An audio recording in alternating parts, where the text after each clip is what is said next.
राजा विक्रमादित्य अक्सर सोचते थे कि एक आदर्श राजा बनने के लिए क्या केवल प्रजा को खुश रखना ही पर्याप्त है या कुछ और भी है जिसे वे समझने से चूक रहे हैं। एक दिन राजा ने अपना राजसी वेश त्याग कर सामान्य वेश धारण किया और अकेले ही अपने राज्य के एक घने जंगल की ओर निकल पड़े।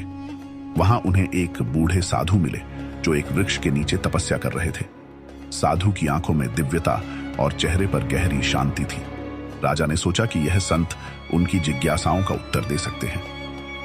राजा ने साधु के पास जाकर विनम्रता पूर्वक प्रणाम किया और कहा, हे गुरुदेव, मैं आपका शिष्य बनना चाहता हूं, कृपया मुझे ज्ञान दे।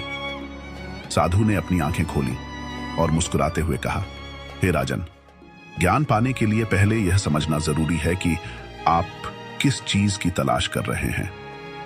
राजा ने उत्तर दिया, मैं यह जानना चाहता हूं कि एक राजा का सबसे बड़ा कर्तव्य क्या है। क्या मेरा धर्म केवल प्रजा का पालन पोषण करना है या कुछ और भी है जो मैं नहीं देख पा रहा हूं। साधु ने राजा को जंगल के बीच स्थित एक गुफा में जाने को कहा।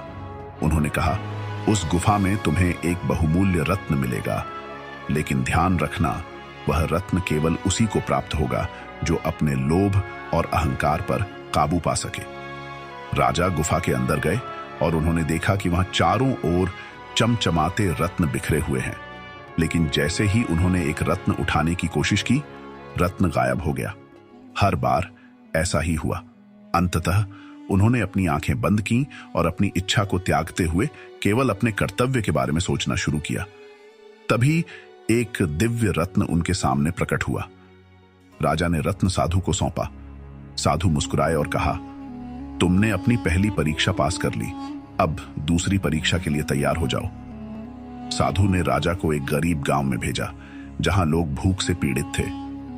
राजा ने वहां जाकर अपनी शाही शक्तियों का उपयोग किए बिना उनकी मदद करने का वचन दिया।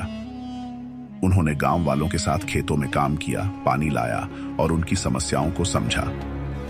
कुछ ही समय में गांव में खुशहाली लौट आई। जब राजा लौटे तो साधु ने कहा, तुमने अपनी शक्ति और धन का प्रदर्शन किए बिना उनकी सेवा की, यही सच्चा धर्म है।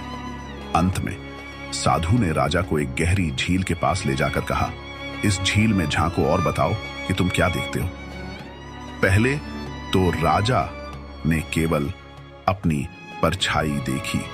साधु ने कहा, अभी तुम केवल अपने बाहरी स्वरूप को देख रहे हो, ध्यान करो और अपनी आत्मा को पहचानो।